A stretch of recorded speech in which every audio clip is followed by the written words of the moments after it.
Nabi Nuh putranya Lamak adalah seorang Nabi Allah masa hidupnya selama 950 tahun, yaitu antara tahun 3993 sampai dengan tahun 3043 sebelum Masehi. Al-Quran menyebutkan Nabi Nuh sebanyak 43 kali. Dan sesungguhnya kami telah mengutus Nuh kepada kaumnya, maka ia tinggal di antara mereka 1000 tahun kurang 50 tahun. Maka mereka ditimpa banjir besar dan mereka adalah orang-orang yang zalim. Quran Surah Al-Ankabut, ayat 14.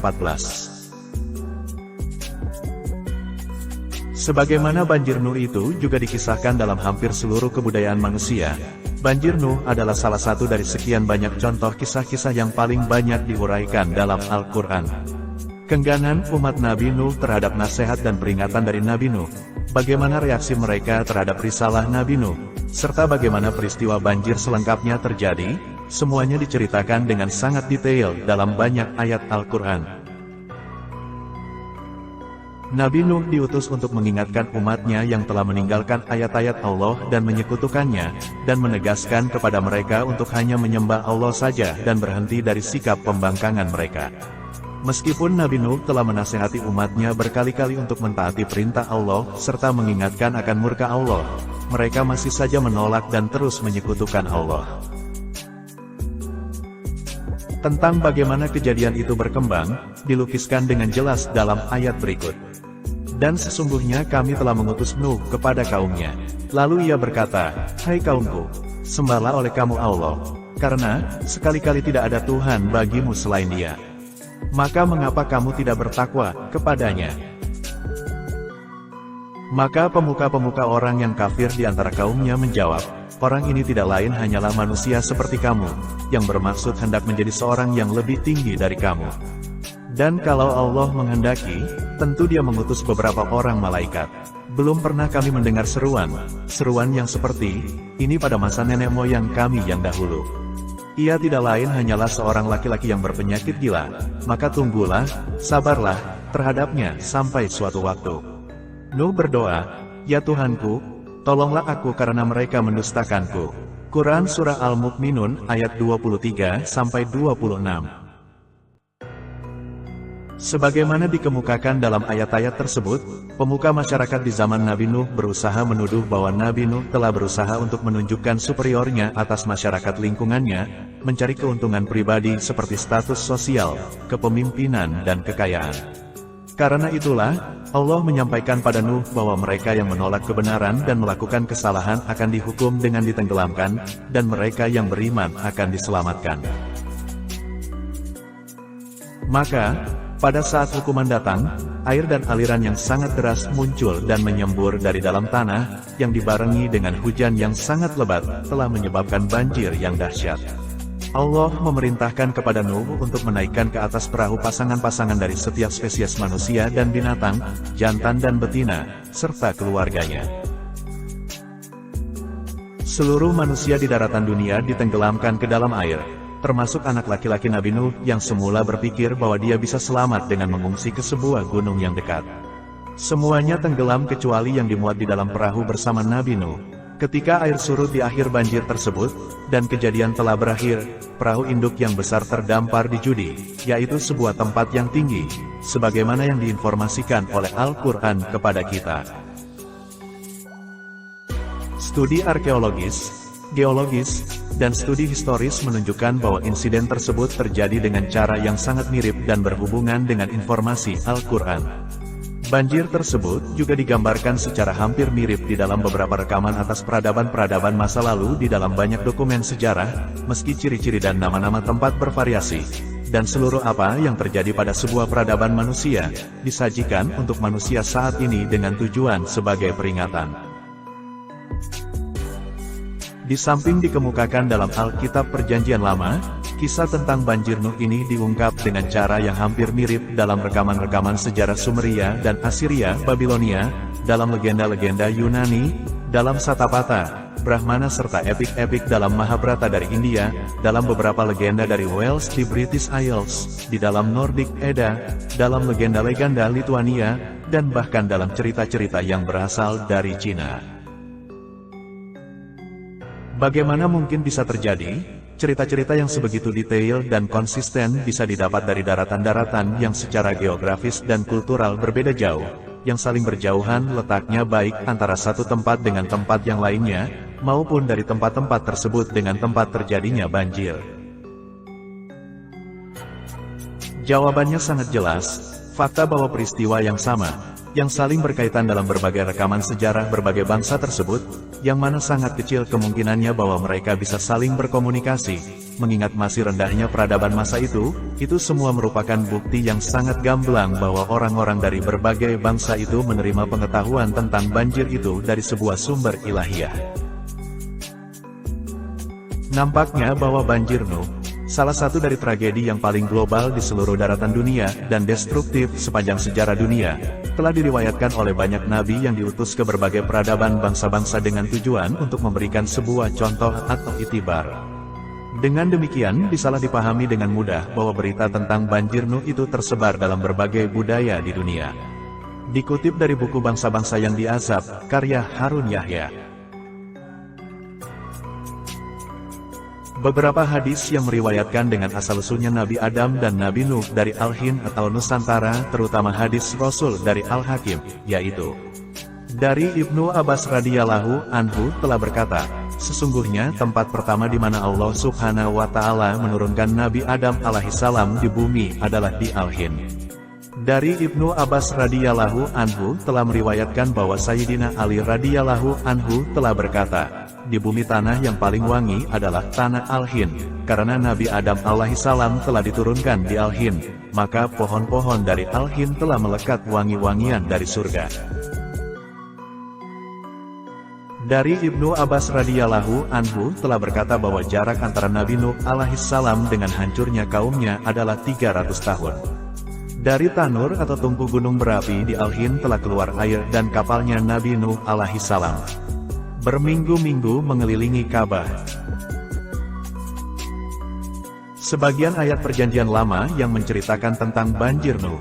Dan Tuhan berkata kepada Nuh, akhir dari semua jasad manusia adalah menghadap kepadaku, dan karena bumi telah penuh dengan kekerasan, maka lihatlah aku akan menghancurkan mereka bersama dengan bumi. Maka kamu buatlah perahu dari kayu goper. Dan lihatlah meskipun aku memberikan banjir yang membanjiri seluruh bumi untuk menghancurkan semua manusia, di mana semua yang bernafas, dari bawah surga, dan setiap yang ada di bumi akan mati. Namun bersamamu aku akan menetapkan janjiku, dan kamu akan masuk ke dalam perahu, kau dan anakmu, dan istrimu, dan istri-istri anak-anakmu. Dan semua makhluk hidup, sepasang dari setiap makhluk kamu bawa ke dalam perahu, untuk tetap menjaga mereka hidup bersamamu. Mereka haruslah jantan dan betina, demikianlah yang dilakukan Nuh, berdasarkan semua yang Tuhan perintahkan kepadanya. Genesis 6, ayat 13-22.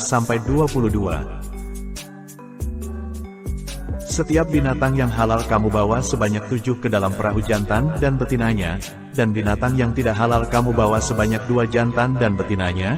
Unggas juga kamu ambil dari udara sebanyak 7 jantan dan betinanya, untuk menjaga agar lebih tetap hidup di seluruh penjuru bumi. Genesis 7, ayat 2-3. Dan aku akan menepati janjiku terhadapmu, dan semua orang-orang yang lain akan ditenggelamkan oleh air banjir, dan banjir akan lebih banyak lagi yang akan menghancurkan dunia. Genesis 9, ayat 11. Dan perahu pun berhenti pada bulan ke-7, pada hari ke-17 dari bulan tersebut di atas gunung Ararat. Genesis 8, ayat 4. Alkitab menjelaskan bahwa air hujan kemudian mengguyur selama 40 hari dan 40 malam, Kejadian ayat 22, dimulai pada bulan kedua hari ke-17 saat Nuh berusia 600 tahun, Kejadian ayat 11. Banjir tersebut sampai setinggi 15 hasta dari puncak gunung, Kejadian ayat 19-20, dan terjadi selama 150 hari, Kejadian ayat 24. Dalam kitab Kejadian, yakni kitab perjanjian lama Kristen dan Yahudi, Tuhan mendatangkan banjir untuk menyelimuti bumi beberapa lama untuk membersihkan bumi dari manusia-manusia yang melakukan kekejian di mata Tuhan. Namun, di antara manusia-manusia berdosa di bumi, Tuhan melihat seorang manusia yang saleh, seseorang bernama Nuh, Maka Tuhan memerintahkan Nuh untuk membangun bahtera demi menyelamatkan keluarganya, sepasang dari masing-masing hewan, dan benih-benih tumbuhan yang ada di bumi, sebelum banjir datang. Namun berdasarkan perjanjian lama dalam tulisan bahasa Ibrani terdapat ayat-ayat lainnya yang tidak dikisahkan, tidak hanya perahu yang ditumpangi Nabi, tetapi juga terdapat beberapa perahu dengan armada besar dan armada kecil. Terjemahannya dijelaskan sebagai berikut. Ayat 1, dengarlah, hai manusia, akulah Tuhan, Tuhan bumi Yenofi. Aku adalah salah satu kakak laki-lakimu. Aku, wakil atau nabi Tuhanmu, dengan saudaraku, atas nama Yehuwa, berkata. Ayat 2, kedamaian dan kesabaran kepada semua orang, agar kamu dapat memahami perkataanku, dan bersaksi bahwa langit dan bumi di setiap bagian adalah milik Yehuwa, dan bahwa semua pria dan wanita di dunia adalah ciptaannya. Ayat 3, semua kelompok manusia di dunia akan hancur. Jadi, Yehuwa di surga mengangkat kepala suku tertentu dalam waktu dan tempat, dan memberi mereka beberapa nama tertentu, di mana mereka dimerdekakan kepada manusia dan malaikat, sehingga aturan langit dapat mewujudkan kemuliaan dan kekuasaan Yehuwa. Ayat 4, sepanjang masa, dihormati di surga yang tinggi, dan dikenal oleh orang-orang di bumi sebagai Yehuwa, Maha Cahaya Surgawi di bumi dan fasilitator antara semua terang dan semua kegelapan, dan berhak atas bumi. Maka aku, Nuh, dan pendahuluku dan penerusku, telah diwariskan selama ribuan tahun di antara manusia. Ayat 5, sedangkan jika dikatakan, Tuhan berkata demikian, dan generasi setelahnya, jika dikatakan, Tuhan berkata demikian, dan semua orang tahu itu. Namun tetap saja Sang Maha, demikian juga kukatakan, Tuhan Maha Pendahulu dan penerus saya, karena mereka semua adalah, dan telah menjadi wakil Tuhan. Ayat 6, oleh karena itu, aku berdasarkan wewenangku, dan atas nama Yehuwa, ceritakanlah terang dan kegelapan masa lalu, karena sejauh aku ditinggikan oleh Tuhan, demikianlah kalian semuanya. Di atas langit Tuhan menjadi penguasa segalanya. Ayat 7, untuk menarik jiwamu ke dalam aspirasi surgawi, untuk menjadi satu dalam kebenaran dan perbuatan baik, berikanlah penjelasan Yehuwa kepada anak-anak lelaki dan anak-anak perempuanmu, mengungkapkan kemuliaan kerajaannya di luar bumi. Ayat 8, tetapi karena kegelapan jiwa manusia, manusia bersikap untuk mengejek firman Tuhannya, dengan mengatakan, bagaimana aku bisa menjadi wakil Tuhan? Firman-Nya belum pernah terdengar, tidak ada yang menulis firman-Nya. Ayat 9, apakah akan selamanya di bumi? Dan karena kegelapan di antara manusia ini, mereka telah menutup kedurhakaan hati mereka sendiri. Karena dari mulut pilihanku, yang mengucapkan kata-kataku, datang kata-kata kebenaran dan cinta, kebijaksanaan dan kebaikan tentang kebajikan. Tapi dari orang-orang yang menyangkalku, datanglah perang, ketamakan, dan cinta akan hal-hal duniawi demi kepentingan diri sendiri. Ayat 10, lihatlah, mereka telah berdalih tentang kata-kata dan makna kata-kata. Ada yang berkata, berapa banyak yang datang dari Tuhan dan berapa banyak dari Nabi. Membuat mereka saling berbunuhan dalam masalah terpisah dari masalah kebenaran jiwa mereka sendiri, yang bertentangan dengan keinginan Tuhan. Ayat 11, bukankah semua perkataan itu bagus, tapi ilahiyah dan ruhaniyah yang menemukannya, dan apakah Tuhan atau malaikatnya membawa terang itu kepada Nabi? Apa bedanya dengan pria atau wanita yang berusaha melayani Yehuwa dengan melakukan perbuatan baik?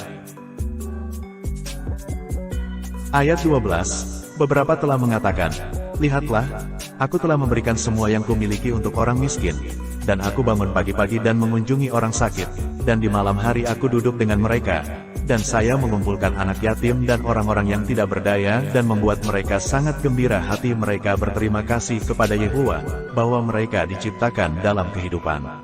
Sekarang, sesungguhnya, semua orang tahu bahwa perilaku semacam itu datang dari mereka yang mengenali firman-Ku, apakah itu berasal dari mulut seorang bayi atau penjelasan orang bodoh. Ayat 13, siapa, maka tidak akan merasa senang dengan firman Tuhan. Ketahuilah bahwa bukan hari yang sama, kemarin dan selamanya. Dan dalam penghakiman mengapa mereka tidak menganggap bahwa kata-kataku juga terjadi seperti pada zaman dahulu. Ayat 14, lihatlah, Aku bukan untuk satu orang saja, atau untuk satu wanita, atau untuk satu suku, tapi dimanapun cahaya kebijaksanaan dan keinginan akan kebajikan dan perbuatan suci bersinar, akan ada wujud perkataan saya. Bukankah Tuhan atau Jehovah menguasai selebar alam semesta, dan tidak berubah? Dan untuk selaras dengan Dia, apakah ini bukan dari semua kebijaksanaannya? Ayat 15, oleh karena itu, jika Tuhanmu, atau Tuhanku, dan Dia datang di dalam kekuasaan di atas bumi, dengan jutaan malaikatnya, yang juga mengenal terang yang lebih tinggi, dan kamu diilhami oleh mereka untuk apakah kehendak Yehuwa, diskusi apa yang harus dimiliki manusia terhadap surga, atau wakilnya. Ayat 16, aku menyatakan kebebasan kepada semua orang atas nama Yehuwa, namun dengan kebebasanku, juga memberikan pengalaman para penguasa bumi. Karena itu para nabi di tangannya untuk mengisahkan masa lalu dengan cara mereka sendiri, dan sejauh kisah-kisah itu memperkuat iman kepada Yehuwa, dan pekerjaannya, kekuatannya, serta kemuliaannya, jadilah kamu berhati-hati untuk menginginkan makanan daripadanya. Dan bukannya menghancurkan apa yang diberikan atas nama Yehuwa, pergilah, dan bekerjalah dengan cara yang sama untuk membangun cahayanya dengan caramu sendiri. Ayat 17, inilah hikmat. Karena mereka yang berusaha untuk mendapatkan cahaya dari kekuasaanku akan menerima malaikat-malaikatku dalam namaku, dan dengan kata-kata yang mereka temukan untuk mengungkapkan perintah-perintahku, mereka mengetahui dariku. Ayat 18, semua kata berasal dari Tuhanmu, oleh Dia manusia dibuat tegak di atas bumi. Saat kumpulan pertama turun ke bumi, manusia kedua bangkit dan mampu mengetahui yang baik dan yang jahat. Ayat 19, tapi karena cahaya manusia dewasa bertubuh berbeda dengan keturunannya, maka dalam derajat yang berbeda, adalah cahaya manusia, dan orang-orang dengan cahaya yang lebih tinggi disebut isin, karena mereka merasa bahwa hikmah membentuk segala sesuatu dan memutuskan pada kemuliaan akhir yang maha kudus, sedangkan cahaya yang rendah disebut seperti Kain, Druks, karena kepercayaan mereka lebih kepada hal jasmani daripada hal-hal ruhani. Kain adalah putra Nabi Adam yang membunuh saudaranya Habil dan Druks adalah bangsa Nephilim, atau bangsa raksasa Auj bin Unuk dalam kisah Islam. Ayat 20, dan orang-orang beriman juga disebut orang-orang pilihan, karena mereka memilih Tuhan, di atas segalanya, tapi orang-orang kanan, para Druks, digolongkan sebagai musuh Tuhan, karena mereka dikorbankan dengan cara perang dan kematian, yang Tuhan buat juga yang hidup-hidup. Dan kedua bangsa ini telah hidup di bumi dari yang pertama, bahkan sampai hari ini. Ketika banjir bandang melanda dan membinasakan kaum Nabi Nuh yang ingkar, salah satu yang tak selamat adalah Kanan, putra tertua Nabi Nuh. Ayat 21, dan aku, Tuhan Yehuwa, Dia memberikan suatu perintah kepada manusia, dengan kasih Tuhanmu, dengan segenap jiwamu, kebijaksanaan dan kekuatanmu. Tapi manusia memiliki sedikit kemampuan dalam hal ini, aku juga tidak meminta lebih dari yang bisa Dia berikan. Dan perintah lain adalah, jangan membunuh, yang telah dipatuhi orang, jangan berperang di dunia ini. Ayat 22, dengan cara yang sama, aku memberi terang kepada semua orang, namun musuh-musuhku memutarbalikkan kata-kataku untuk membenarkan diri mereka sendiri dalam dosa. Karena cahaya Tuhan begitu berdiam di dalam manusia, sehingga manusia dapat menilai kebenaran dan kekudusan. Karena jika seseorang berkata, Tuhan berfirman, jangan membunuh, namun ada orang lain yang berkata, Tuhan berfirman, engkau harus membunuh, maka tidak akan ada kesalahan orang yang berasal dari Tuhan sebenarnya. Sebab Tuhan tidak menghidupkan siapa saja yang diinginkannya akan dibunuh. Ayat 23, demikianlah firmanku, disesatkan oleh manusia, dan karena sedikit cahaya yang tidak hilang, manusia mencoba untuk mengaburkannya. Meskipun manusia bertambah banyak dan mendiami bumi, membangun kota-kota dan bangsa-bangsa dan makmur dalam musim-musim tertentu dalam segala hal duniawi. Tapi saat aku datang ke bumi untuk mengembangkan jiwa manusia terutama untuk kebahagiaannya sendiri di dunia, aku tidak memaksakan yang tidak mendengarkanku, membuat mereka bertahan dalam kesombongan mereka sendiri, dan mereka saling terpecah satu sama lain, dan perang dan wabah penyakit menyebar menimpa manusia, yang mengakibatkan berjatuhan mereka lebih jauh. Ayat 24, dan ruhani orang-orang yang menolakku di bumi, masih menyangkalku, dan dalam sikap keras kepala dan kesombongan mereka terus tinggal di bumi. Sehingga seiring dengan berjalannya waktu dunia ini dikuasai kegelapan, yang tidak mengenal cahaya surga. Dan terjadilah bahwa mereka membunuh, yang terpilih di semua tangan, karena kerakusan dan ketamakannya. Ayat 25, dalam 4 divisi besar di bumi, di Fohu, di Jud, di Tauri dan di Dis, mereka tidak membiarkan satupun makhluk hidup dari ras yang terbinasa. Di Waga, Pan, aku punya sisa, dan mereka tersebar jauh dan dekat, dan di tempat terpisah bersembunyi dari pengejar jahat mereka. Ayat 26, aku telah berkata kepada mereka, setiap makhluk hidup yang tumbuh di tanah adalah makanan untukmu, tapi dari segala sesuatu di mana nafas hidup, yaitu darah dan ruh, kamu tidak boleh memakannya. Siapa yang menumpahkan darah, di mana kehidupan, dengan sendirinya mengundang pertumpahan darah dan ruhnya sendiri untuk penjarahan itu, sebagai makhluk Tuhan adalah pewarisan untuk manusia dan segala sesuatu di atasnya. Ayat 27, jadilah berbuah dan berkembang biak, mendatangkan berlimpah-limpah untuk mengingat Tuhan langit dan bumi. Ayat 28, dan aku, memberikan batas sebagai ukuran batas pilihannya. Ayat 29, tapi ada raksasa atau drugs pada masa itu dan kemudian setelah itu, dan pilihanku datang kepada mereka, dan mereka juga melarang anak-anak mereka, beranak pinak.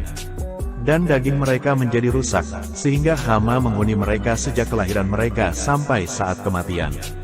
Dan mereka menjadi busuk di kepala oleh penyakit, dan di tenggorokan dengan bisul dan luka busuk, dan di paru-paru dan persendian dengan racun kematian. Dan keturunan mereka yang lahir bagi mereka kemudian mengalami penderitaan dari ayah dan ibu mereka, untuk bertahan dalam kesengsaraan atau mati pada masa kanak-kanak. Ayat 30, dan mereka kemudian memanjat tebing tinggi dengan kelahiran yang terlalu cepat dan kegelapan cahaya ilahi menyelemutinya, yang sebagai akibatnya, kembali dan kembali membuat penderitaan kepada manusia. Ayat 31, dan aku berkata, aku akan menghancurkan manusia dari muka bumi, sebab mereka banyak yang kotor, karena makan daging dan persemaian dengan tidak bijaksana, mereka telah merusak rasnya di atas bumi. Ayat 32, dan Tuhan memanggil yang terpilih, yang dianiaya dan tersembunyi di lembah dan gunung, bahkan di puncak gunung. Ayat 33, dan saya berkata kepada mereka, karena kamu telah mematuhi perintah-perintahku, datanglah dan dengarkanlah firman Tuhanmu. Dan mereka keluar dari tempat persembunyian mereka, ribuan dan ribuan dari mereka. Dan dia mengirim malaikat-malaikatnya kepada mereka, dan berkata, ayat 34, katakanlah kepada orang yang kupilih, beginilah firman Tuhan, sebab di dalam kesudahan aku telah melihat kasih karunia dari semua yang ada di bumi, yang menuruti segala perintahku, dan kamu telah melihat kebenaran dalam benih keturunanmu. Ayat 35, pergilah, oleh karena itu, dan buatlah kapal yang cukup untuk saya pilih, dan dapatkan di dalam, di mana tidak ada yang bisa mengejar atau menghancurkan. Ayat 36, karena lihatlah, aku akan membawa banjir air ke atas bumi, bahkan di atas gunung-gunung tertinggi, karena aku akan menghancurkannya, dan membersihkan semua kekotorannya. Ayat 37, karena itu, bawakanlah makanan yang baik untuk dimakan, dan kumpulkanlah itu ke dalam kapal, karena banjir akan datang selama 150 hari. Dan kamu tidak akan keluar dan mencari yang harus dimakan. Ayat 38, dan malaikat-malaikat Tuhan pergi kepada orang-orang beriman di dalam Tuhan dan mengilhami mereka untuk membangun kapal, baik di lembah dan di pegunungan, selama 2 tahun penuh mereka membangunnya, dan kemudian kapal mereka selesai. Ayat 39, dan malaikat-malaikat surga mencatat kapal-kapal itu, dan ada di antaranya 138. Dan kapal-kapal itu berdiri di atas gunung-gunung dan di lembah-lembah, tidak ada tempat di dekat perairan yang menjadi salah satu dari semua kapal yang telah dibangun. Ayat 40, dan bumi berdiri di busur Nuh di cakrawala surga, dan berada di urutan 600 ajna angkasa, 24.000 tahun sebelum kosmon. Ayat 41, dan Tuhan memerintahkan yang terpilih untuk pergi ke kapal, dan mereka masuk, kemudian di hari yang sama gerbang langit dan bumi dibuka. Ayat 42. Dan bumi bergoyang-goyang, seperti kapal di laut, dan hujan turun deras, dan gemuruh keras muncul dari bawah permukaan dunia. Dan laut naik ke darat, pertama di atas lembah dan kemudian ke atas pegunungan, sehingga kapal-kapal mengambang di atas air. Ayat 43. Tapi tanah itu tenggelam, lembah dan gunung, dan semua orang yang hidup binasa, kecuali bangsa Isin yang melayang di kapal. Ayat 44. Dan Tuhan berfirman, Aku menghitung mereka yang telah diselamatkan dan ada 12.420. Dan ini semua yang tersisa dari ras manusia pertama yang berjalan dengan dua kaki. Ayat 45. Lihatlah, aku akan membawa mereka ke semua divisi di bumi, dan orang-orang itu baru dengan benih pilihanku. Ayat 46. Dan Yehuwa meniupkan nafasnya ke atas kapal anak-anak dan anak-anak perempuannya, meniup mereka di atas lautan, angin meniup mereka ke arah timur, barat, utara, dan selatan. Ayat 47. Dengan kehendak Tuhan adalah kapal-kapal yang dikelompokkan menjadi 4 armada, 34 kapal ke masing-masing armada, 2 kapal, sekoci, penyelamatan yang dibawa dalam armada, untuk diri mereka sendiri.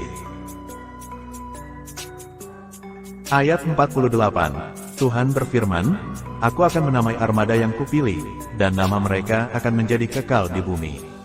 Dan Tuhan menamakan mereka Guatama, Sam, Jafet, Ham dan Yista. Ayat 49. Tuhan berfirman, Dari ini, keturunanku, akankah aku menyerahkan bumi ke dalam semua perpecahannya. Dan setelah beberapa generasi, selama ribuan tahun, karena kekuasaanku, lihatlah, aku memberi mereka sebuah peringatan, yang merupakan perjanjianku kepada mereka dan ahli waris mereka selamanya. Ayat 50. Mana sabit saya, dalam bentuk pelangi, dan apapun yang dimiliki orang ini, pertandaku, akan menjadi peringatan bagiku dari perjanjiannya. Mereka juga tidak akan dihancurkan dari warisan yang telah kuberikan kepada mereka. Ayat 51. Dan yang dipilih melihat dari kapal mereka, dan langit terbuka, dan pelangi bersinar di cakrawala, dan dengan terangnya tanah itu ditemukan, kemana Tuhan membawa umatnya.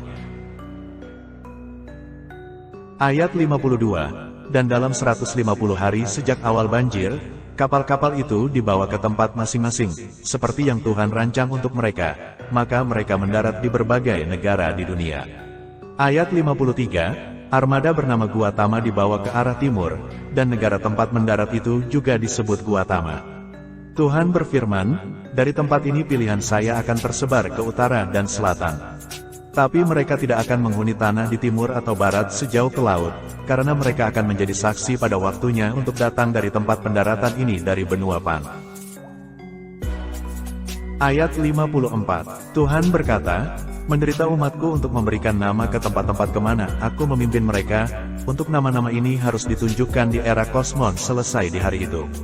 Ayat 55. Armada 2 kapal yang dibawa ke utara diberi nama Yista, yang dalam bahasa Waga adalah Zakpa atau Jepang, yang merupakan negara yang sama dengan yang sekarang disebut Jepang, yang menandakan relik benua Pan, karena bangunan itu terletak di utara, di mana tanah itu terbelah dua. Ayat 56. Dan Tuhan berkata kepada mereka, lihatlah, 8 haitan akan datang dan kamu akan menjadi kunci untuk membuka kekuatan surga, karena dari semua orang kamu akan diperhitungkan yang tertua di dunia. Dan sampai aku datang dan membuka laut, kamu akan tetap menjadi orang terpilih dari semua suku dan bangsa. Ayat 57. Oleh karena itu, pertahankan nama-nama upacara dan upacaraku, terutama nama tanah dan air, dan cakrawala di atas, dan kapal-kapal yang membajak air, karena pada waktu kemuliaanku di atas bumi kamu juga akan dimuliakan. Pertahankanlah juga kedamaian dan kebenaran dan kehidupanmu, karena kamu akan menjadi saksi di kemudian hari.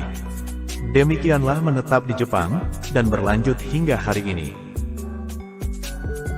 Ayat 58. Armada bernama Jafet diantar ke arah barat dan utara, dan negara itu dinamai Jafet selama ribuan tahun setelahnya, dan sama seperti yang disebut China sampai hari ini. Ayat 59. Armada yang bernama Sem mendarat di selatan, dan negara itu dinamai Sem selama ribuan tahun sesudahnya, dan sama seperti yang disebut Hindiu atau India sampai hari ini. Ayat 60. Armada bernama Ham mendarat di selatan barat, dan negara itu disebut Tanah Ham selama ribuan tahun, dan sama seperti yang disebut Mesir dan Afrika sampai hari ini. Ayat 61, Tuhan berfirman, "Lihatlah, pilihanku akan menunjukkan banyak tanda dan kata-kata yang sama satu sama lain dalam pembagian bumi yang berbeda ini."